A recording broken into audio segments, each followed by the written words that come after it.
Palladium against US dollar this week has dropped in value and was expected after the price has formed a bearish breakout here below this one level, and we can see that the price has formed this candle body on Monday with the price below 905.061, where we can see that the price could not return back above this resistance level, and the price continued to fall down even more on a Friday.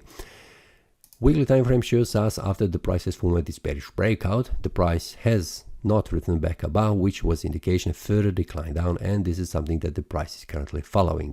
So the price is dropping even more down. The monthly time frame shows us a bearish breakout has been formed in the previous month, and I have explained that it is expected that the price will continue to fall down, but before that the price is returned to the previous support, now acting as a resistance, and we can see the price is bouncing back down and it is currently moving even more.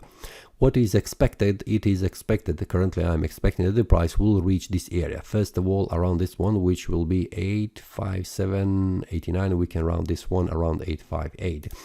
We'll see much more clearly information here. It is 858.28 on the weekly time frame, and on the daily time frame, just a minute, let's put this one like this and like this.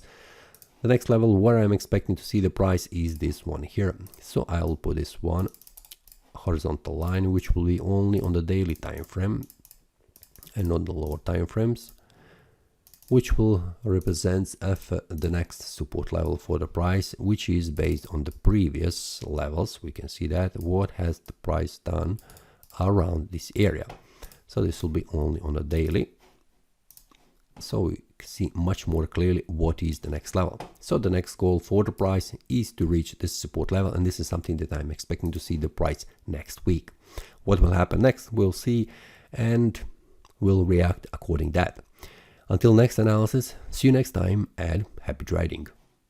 That is all from today's analysis. I hope you enjoyed. If you have any question, feel free to leave a comment. If you like the analysis, click the like button and subscribe. See you next time and a happy trading.